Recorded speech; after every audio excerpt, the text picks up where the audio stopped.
tratar dos maiores estrategistas em guerra de guerrilha, é obrigatório falar de Vo Nguyen Giap, o general vietnamita que liderou a vitória do Vietnã sobre os Estados Unidos, um feito realmente impressionante.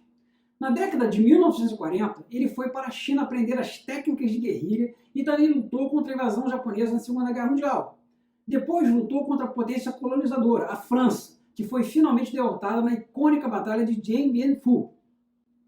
Giap era leitor assíduo de Os Sete Pilares da Sabedoria, de Lawrence da Arábia, e seguidor dos ensinamentos de guerra de guerrilha de Mao Tse-tung.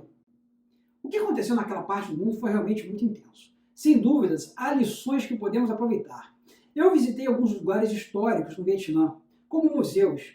Esses museus, eles trazem um ponto de vista da guerra do Vietnã muito diferente daqueles filmes de Hollywood que nós costumamos assistir aqui no Ocidente. A forma como eles veem a guerra é uma forma onde eles realmente foram atacados por uma potência agressora e o povo se uniu de uma forma muito apaixonada para proteger o seu país. Outro local interessantíssimo são os túneis Cu-Chi. Esses túneis foram túneis utilizados durante a guerra para os vietnamitas poderem se deslocar a salvo dos bombardeios das tropas americanas. E nesse, vamos chamar assim, de parque preservado atualmente, onde o turista paga uma entrada e visita, nós podemos observar como eram gigantescas as redes de túneis que os vietnamitas usavam para se esconder durante o dia e à noite fazer os ataques surpresa às tropas americanas.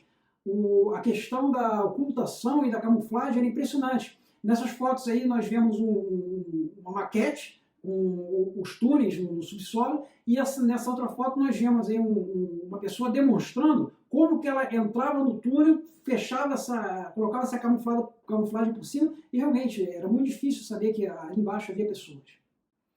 Mas vamos focar em Giap. Ele aprendeu com Mao Tse-tung e um dos ensinamentos era que o conflito seria composto por 3 estágios: o defensivo, o equilíbrio e o ofensivo. Assim Mao lutou na China. Mas Giap inovou ao mudar a sua estratégia entre esses 3 estágios, de acordo com as necessidades da situação que ele enfrentava. Giap entendia que o Vietnã era um país bem menor que a China e ele precisava adaptar a sua estratégia de guerrilha àquele contexto. Ele não tinha todo aquele espaço geográfico para se deslocar com uma força guerrilheira. Enquanto Mao podia utilizar essas vastas regiões, Giap precisava assegurar algumas áreas específicas. E para isso, a guerra de guerrilha, que era travada pelos Vietcongs, aquelas tropas do Vietnã, que estavam no Vietnã do Sul, basicamente, atacando as forças americanas, elas não eram suficientes. E já precisava usar também as suas forças regulares do Vietnã do Norte. Então, a estratégia de Giap ela foi diferente do Mao Tse-tung, porque o Mao Tse-tung, grosso modo falando, ele seguiu os 3 estágios. E o estágio da ofensiva, no caso de Mao Tse-tung, aconteceu no final. Já Giap não, ele mesclou esses estágios. Como foi o caso, por exemplo, da ofensiva do Tet, em 1968, que Giap utilizou, juntamente com as guerrilhas que já estavam lá no Vietnã do Sul, ele utilizou suas forças regulares do Vietnã do Norte para causar uma série de danos aos americanos. Essa inovação, mesclando os 3 estágios, parece ser de menor importância, mas ela confundiu muito os Estados Unidos, que analisavam os possíveis movimentos de Giap de acordo com a estratégia de Mao. Eles sabiam que Giap era um discípulo de Mao. Ou seja, os americanos não esperavam que Giap fosse usar forças regulares em grande escala naquele momento, e ele realizou a ofensiva do Tet. Nessa imagem vemos um caça Phantom destruído durante a ofensiva do Tet. Não foi uma operação de guerrilha, mas de guerra regular. Mais de 100 alvos foram atingidos durante o movimento do feriado, inclusive cidades, vilas e bases militares em todo o Vietnã do Sul. Em um livro que consolida alguns escritos de Giap, note a palavra arte no título. Há uma passagem que ajuda a entender parte da essência de seu pensamento. Enquanto o equilíbrio estratégico de forças permanecer desvantajoso, devemos reunir tropas para obter superioridade em combate em determinado lugar e em determinado momento, usando iniciativa, flexibilidade, surpresa e rapidez no ataque e no recuo.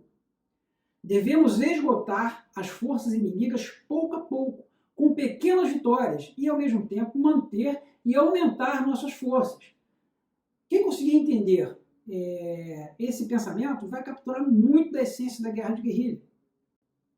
Essa icônica foto, ela mostra a evacuação da embaixada americana em Saigon ao final da Guerra do Vietnã. No artigo, General Vo Nguyen Giap, o mestre da estratégia da resistência, publicado na revista Defesa Nacional por Cláudio Forges, o autor destaca: a queda de Saigon foi um dos momentos mais importantes da vida de Vo Nguyen Giap. Depois de décadas de luta, tendo toda sorte de inimigos, ele havia finalmente coroado seu êxito. Mas temos que deixar bem claro que o contexto onde Giap atuou, e Mao Tse-tung também, tem características bem diferentes do contexto que nós aqui desse lado do mundo vivemos. Ainda mais se nós nos referimos a décadas atrás, onde a situação da China e do Sudoeste Asiático era muito diferente.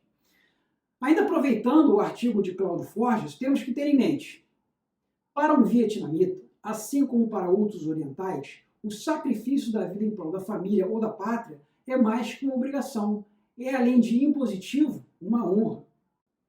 Giap foi chamado por alguns de Napoleão Vermelho, ou Napoleão Vietnamita.